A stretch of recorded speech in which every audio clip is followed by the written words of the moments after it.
Selamat datang di channel Cerita Cinta. Channelnya cerita cinta romantis. Sebelum lanjut, mohon dukungannya dengan like dan subscribe dulu. Suamiku dihina keluargaku, bagian 19. Kebenaran yang menyakitkan. Mengetahui suaminya yang telah melaporkan papanya ke kantor polisi, dengan kasus yang sebenarnya tidak dilakukan oleh pria parubaya itu. Jisha tak menunggu waktu lama, ia langsung mendatangi mension Oma Pramusita. Arga benar-benar picik.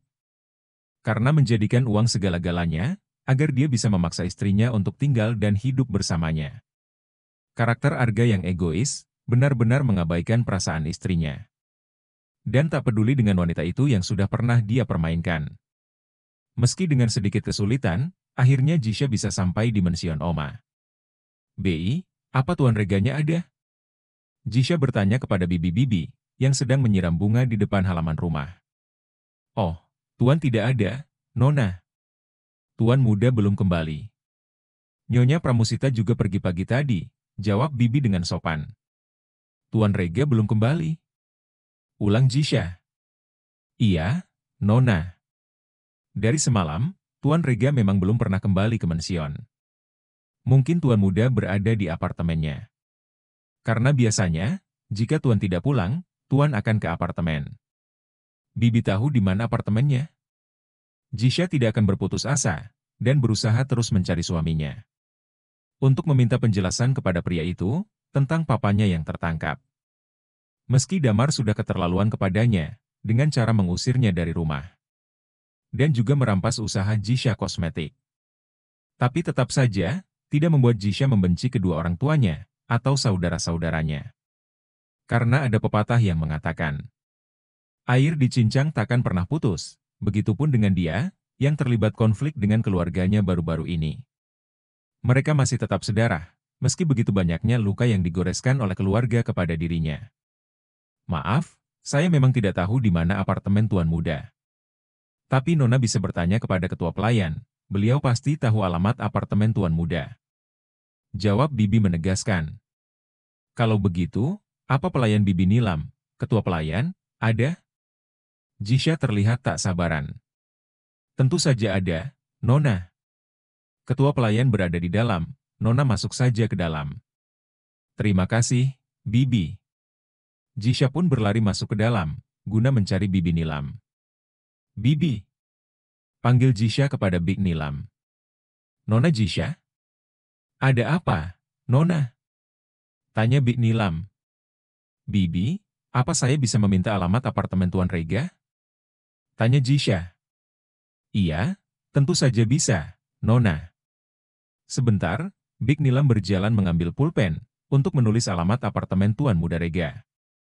Setelah menulis alamat apartemen Rega, ia kembali memberikan alamat itu kepada istri tuannya. "Ini, Nona. Anda datang saja ke alamat ini, karena jika Tuan Muda tidak pulang ke mension, dia pasti akan menginap di apartemennya." Jisha meraih alamat yang diberikan kepadanya. "Terima kasih, Big." Jisha ingin melangkah pergi, tapi sebelum sempat ia beranjak. Wanita itu kembali menghentikan langkah kakinya, untuk bertanya kepada Big Nilam.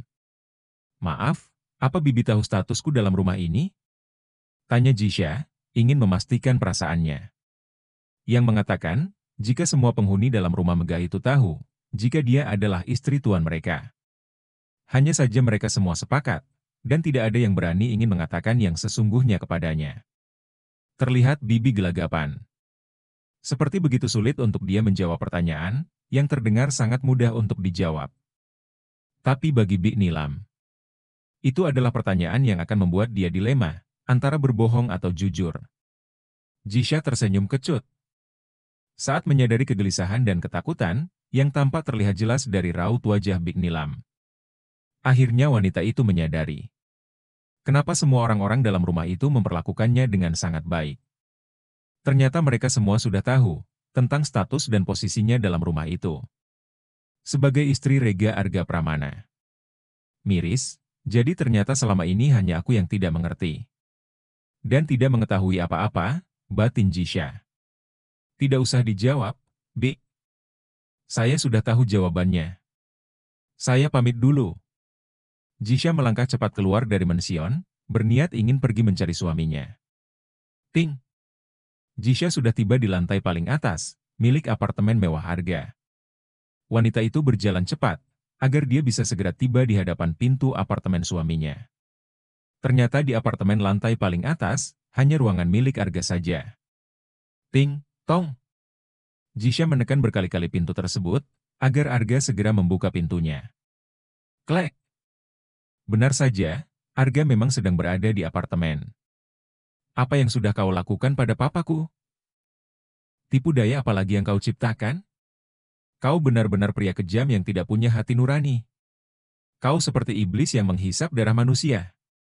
Jisha langsung saja memarahi suaminya. Arga menatap istrinya yang terlihat begitu marah. Tiba-tiba pria itu menarik kasar tangan Jisha untuk masuk ke dalam apartemennya.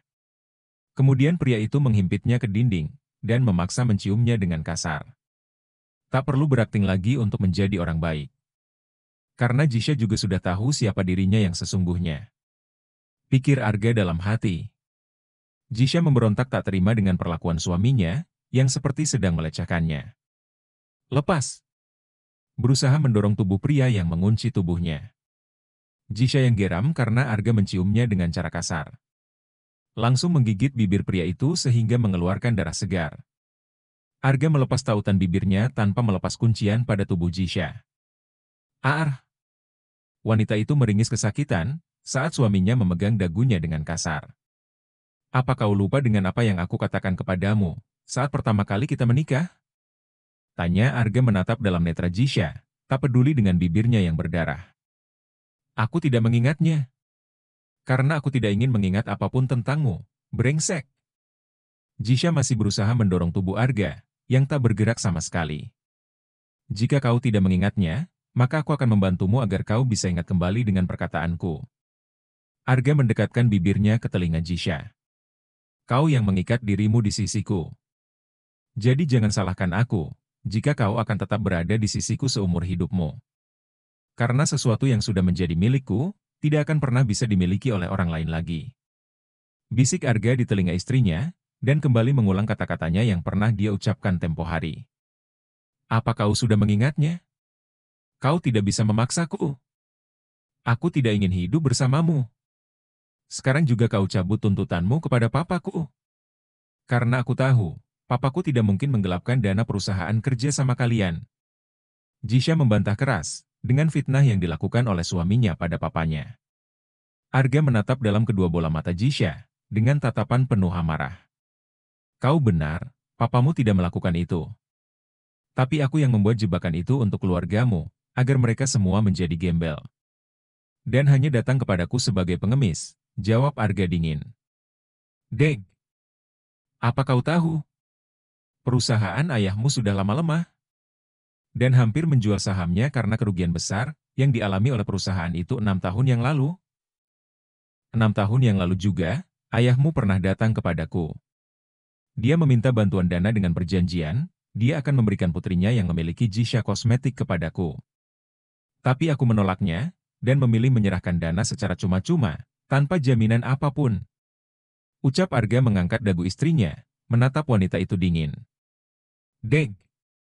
Jantung Jisha seperti ingin meloncat keluar, saat mengetahui satu kebenaran menyakitkan yang tak pernah ia bayangkan sebelumnya. Kau ingin tahu apa yang terjadi 6 tahun lalu? Tanya Arga dengan tatapan tajamnya. Jisha hanya terdiam. Baiklah. Akan ku ceritakan kebenaran yang mungkin kau tidak ketahui selama ini. Flashback.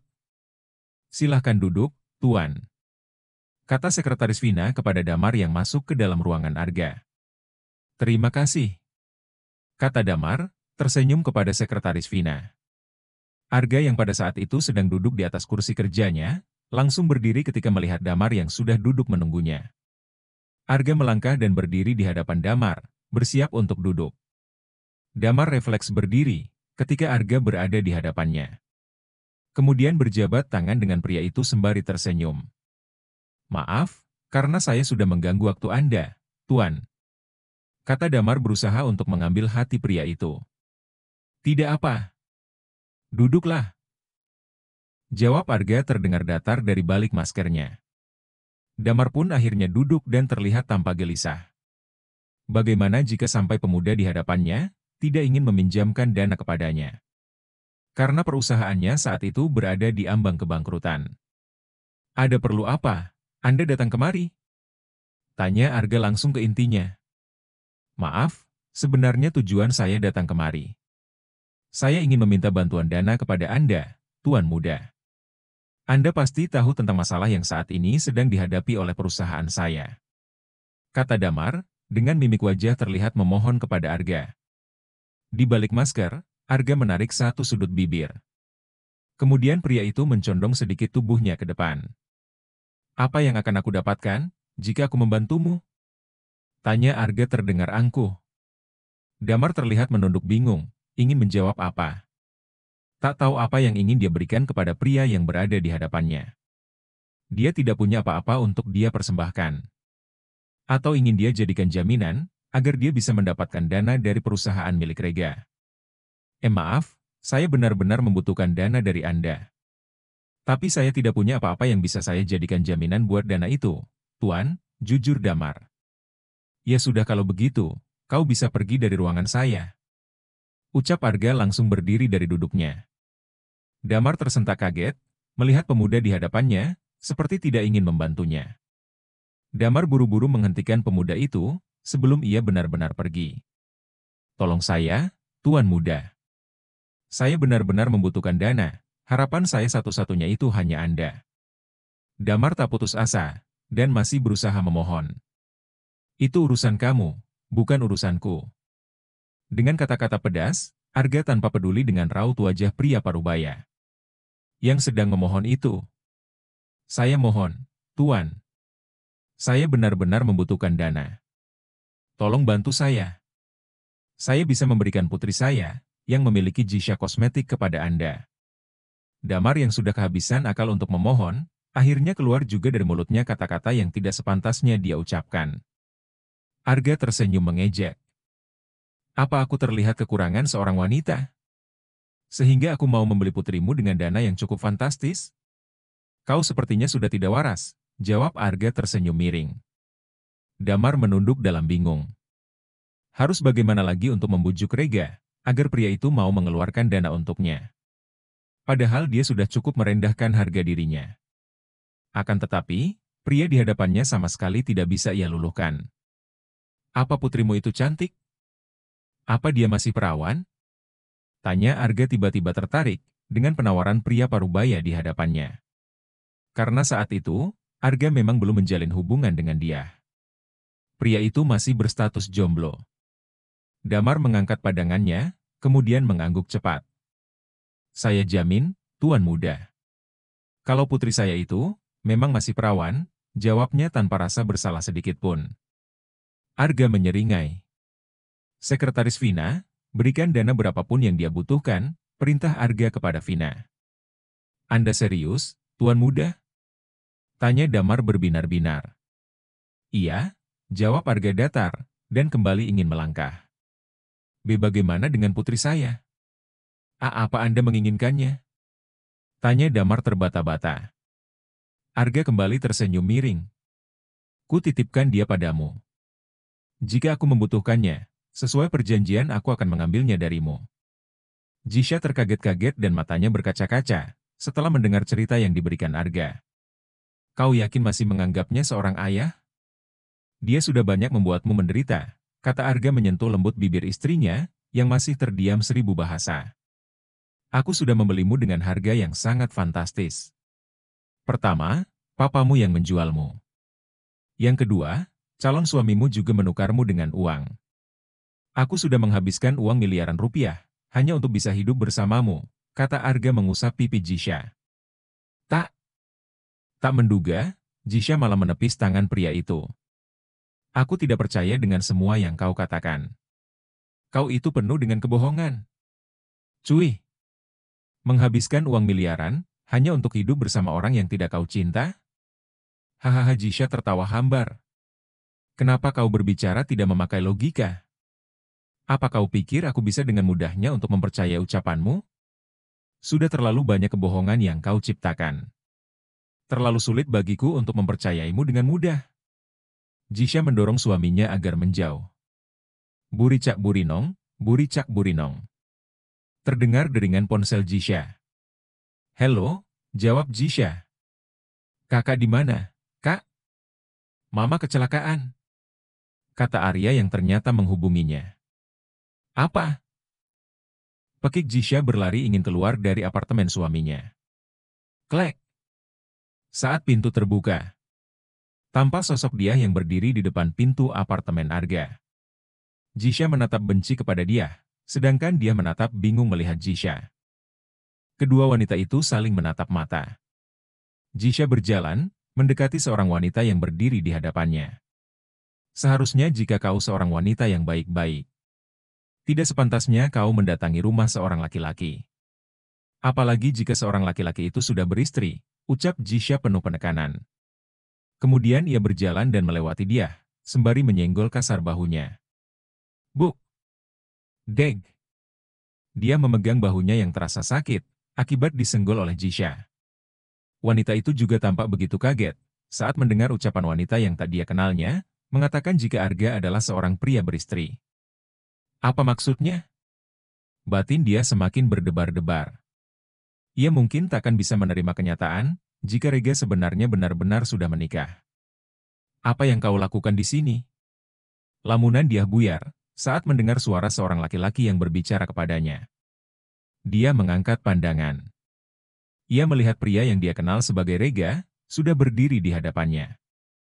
Katakan yang sejujurnya, apa benar kau sudah menikah, Mas? Tanya dia berkaca-kaca, dengan pandangan yang sangat sedih. Untuk apa kamu mempertanyakan itu padaku? Sedangkan aku sendiri tidak mengenal siapa kau, jawab Arga. Dia terdiam sejenak. Mengingat tentang pengakuan adiknya semalam, yang sudah berpura-pura menjadi dirinya, selama ia dirawat di rumah sakit. Dia mengeluarkan beberapa surat-surat keterangan tentang kecelakaan yang menimpa dirinya beberapa tahun yang lalu. Kemudian ia memberikan surat-surat itu kepada Arga. Lihat ini, Mas Rega. Aku dia, kekasihmu 4 tahun yang lalu. Aku mengalami sebuah kecelakaan. Dan di saat itu, aku terpaksa dirawat di luar negeri oleh pamanku. Pada saat kecelakaan itu, adik kembaranku ngambil kesempatan, dan pura-pura menjadi diriku. Jelas dia membuat Arga kaget. Arga melihat semua surat-surat bukti kenyataan tentang dia. Yang dirawat di luar negeri, karena mengalami kecelakaan. Sehingga membuat dia koma, dengan waktu yang cukup lama. Dia kembali merogoh sakunya, dan kembali mengeluarkan sesuatu.